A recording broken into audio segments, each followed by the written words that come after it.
গত ৫৫ বছরে কোনো সরকার দেশের গণপরিবহন উন্নয়নে কাজ করেনি। জেলা থেকে ইউনিয়ন পর্যায়ে স্বল্প দূরত্বে মানুষ ও পণ্য পরিবহনের জন্য ৪৫ থেকে ৫০% এর উপর নির্ভর করে। এমনকি ব্যাটারি চালিত সব যানের লাইসেন্সও নিতে হয় না। তারা শয়ে শয়ে এসব যানের ত্রুটির কারণে নিহত হয়েছে সড়ক দুর্ঘটনায়।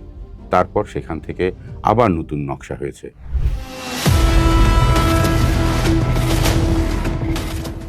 ব্যাটারি চালিত রিকশার বিরুদ্ধে ঘৃণা মানে গরিবের বিরুদ্ধেই ঘৃণা। অটোরিকশা তেমনই একটি খাত। বুঝতেই পারছেন, সরকারের তত্ত্বাবধান তো দূরের কথা, এ বিষয়ে আইন নীতিমালা কিছু করার প্রয়োজন মনে করেনি কোনো সরকার। উল্টো ৩০ লাখের বেশি পরিবারের জীবন জীবিকা নির্ভর করা একটি খাতকে মাঝখান থেকে চোখ রাঙিয়ে গেছে সরকারের সকল এস্টাবলিশমেন্ট, মিডিয়া ও মধ্যবিত্ত।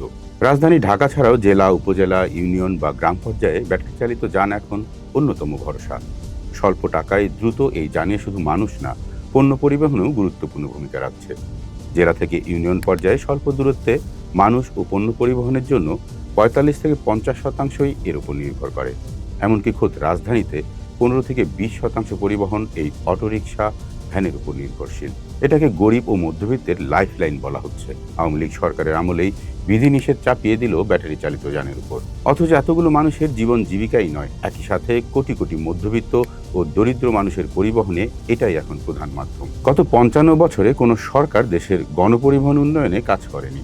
এই গরিব মানুষই কখনো ভটভটি, কখনো নসিমন, কখনো করিমন, আলম সাধু বা ব্যাটারি চালিত রিক্সা, ভ্যান উদ্ভাবন করেছেন।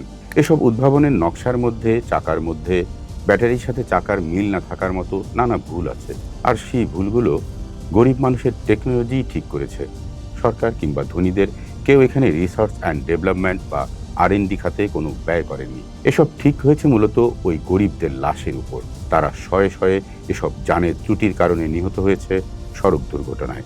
তারপর সেখান থেকে আবার নতুন নকশা হয়েছে। এই যে ব্যাটারি চালিত যান, যদি সরকার কোনো ব্যবস্থা না নেয় এটির উন্নয়নে, তাহলে এই গরিবরা লাশ হয়ে এই যানের নকশা উন্নত হতে সহায়তা করবে। রাষ্ট্র ও ধনিক শ্রেণীর তাতেও কোনো হেলদোল নেই। দেখুন, ব্যাটারি চালিত যান মানেই কিন্তু নিষিদ্ধ না। এমনকি ব্যাটারি চালিত সব যানের লাইসেন্সও নিতে হয় না। যেমন ধরেন ব্যাটারি চালিত মোটরসাইকেল, এই যানের সরকারি লাইসেন্স নিতে হয় না। কিন্তু দেশের কাউকে কখনো বলতে শুনেছেন ব্যাটারি চালিত মোটরসাইকেল বিদ্যুৎ খেকো, এটা নিবন্ধন দরকার? আমি শুনিনি। আপনারা শুনে থাকলে বিরল ব্যতিক্রম, ভাগ্যবান লোক আপনারা। অথচ হতে পারত দেশের সব থেকে বড় শ্রম খাতকে একটি বিজ্ঞানভিত্তিক নকশা করা, একটি নীতিমালার আওতায় আনাই ছিল আইনের শাসনের কাজ। আরও অনেক দুর্ভাগ্যের মতো এটাতেও রাষ্ট্র ও সরকার কাজ করেনি। অথচ আমাদের দেশের সব রাজনৈতিক দলগুলোর ইস্তেহারে কর্মসংস্থানের কথা থাকে, আর যারা সরকারে যায় সেই আওয়ামী লীগ বিএনপিতে ইস্তেহারে সংখ্যা দেয়া থাকে ৫ বছরে কত লোককে চাকরি দেবে।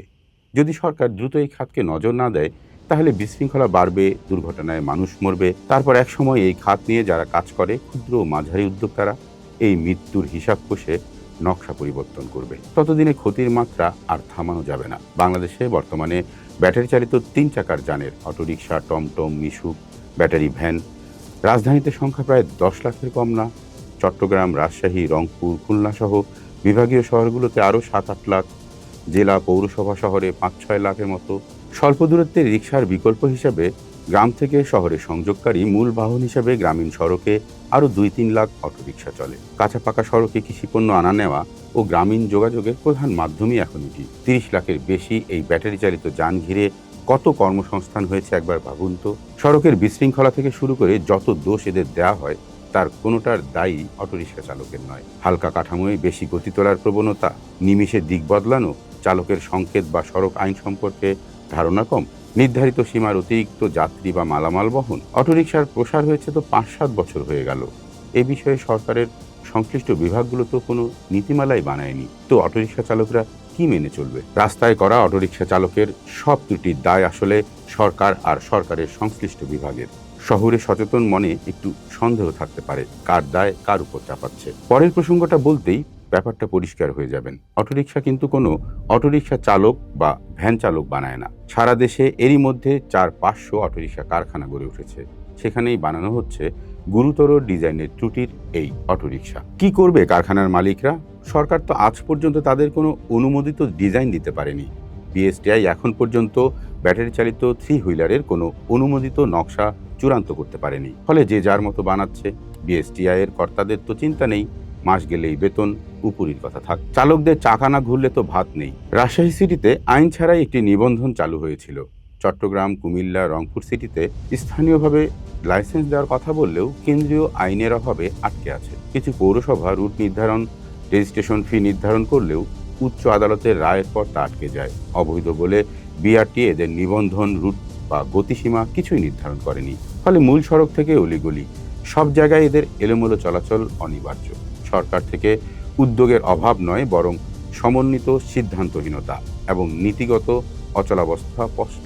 আইনি ও নীতিগত শূন্যতা বিরাজ করছে, সেখানে কেন্দ্রীয় ও স্থানীয় সরকারের মধ্যে সমন্বয়ের অভাব তো রয়েছেই। এর ফলেই নকশা থেকে শুরু করে সড়কে চলাচল সবকিছুই নিয়ন্ত্রণহীন। সারা দেশে পরিবহনের ব্যবস্থার একটি বড় অংশীতে পরিণত হওয়া অটোরিকশা উচ্ছেদের চিন্তা সরকারকে প্রথমেই পুরোপুরি মাথা থেকে ঝেড়ে ফেলতে হবে। সিএনজি ভাড়া সাধারণ মানুষের আয়ত্তে নেই, বাস রুট অপ্রতুল। এ অবস্থায় অটো ছাড়া আসলে সারা দেশের স্বল্প দূরত্বের পরিবহন ব্যবস্থাই ভেঙে পড়বে। অনুমোদিত নকশা দ্রুত ঠিক করে কারখানার মালিকদের নকশার স্ট্যান্ডার্ডে বজায় রেখে বানাতে বাধ্য করতে হবে।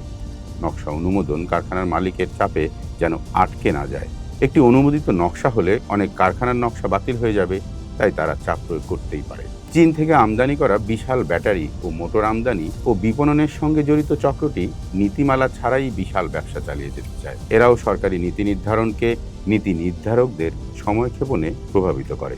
অবৈধ হিসেবে চিহ্নিত এই গাড়িগুলো থেকে স্থানীয় থানা, পুলিশ, রাজনৈতিক নেতাদের একটি বড় অংশ নিয়মিত চাঁদা পায়। বৈধতা পেলে বা কঠোর নিয়ন্ত্রণে এলে এ আয়ের পথ বন্ধ হবে। এখানে দেশ ও জনস্বার্থে সরকারকেই দ্রুত রাজনৈতিক সিদ্ধান্ত নিতে হবে। স্বল্প দূরত্বের লাইফলাইন হিসেবে কাজ করা অটোরিকশা ভ্যানকে জরুরি ভিত্তিতে একটি বিশেষ আইনের মাধ্যমে বৈধতা দিয়ে সিটি কর্পোরেশন বা পৌরসভার অধীনে নিবন্ধন দিতে হবে, রং ও রুট নির্ধারণ করে। বিজ্ঞানসম্মত জাতীয় নকশার জন্য বাংলাদেশ রোড রিসার্চ ল্যাবরেটরির তত্ত্বাবধানে একটি নির্দিষ্ট নকশা, স্পিড লিমিট, মোটর, শক্ত ব্রেকিং, আদর্শ চেসিস বাধ্যতামূলক করে অনুমোদন দিতে হবে। ধাপে ধাপে আগের অটোরিকশাগুলো প্রতিস্থাপন করতে হবে। স্থানীয় সরকার ও পুলিশের সমন্বয়ে সংক্ষিপ্ত কিন্তু বাধ্যতামূলক প্রশিক্ষণ চালু করতে হবে। সহজ ডিজিটাল লাইসেন্স দিয়ে চালকদের তালিকাভুক্ত করা, পয়েন্ট সিস্টেমে অপরাধ রেকর্ড করতে হবে। সরকারি বেসরকারি অংশীদারিত্বে নির্দিষ্ট স্ট্যান্ডে সোলার চালিত চার্জিং স্টেশন নির্মাণ করতে হবে, যা সড়ক দখলমুক্ত রাখবে। মনে রাখবেন, এ খাতের শৃঙ্খলা বিধানই 1 কোটি কর্মসংস্থান সম্ভব। জিডিপিতে অনানুষ্ঠানিক এই খাতের অবদান 1 থেকে 2% বেশি। জ্বালানি তেল সাশ্রয়ে বৈদেশিক মুদ্রা বাঁচল, আর পরিবেশগত দিক তো আছেই।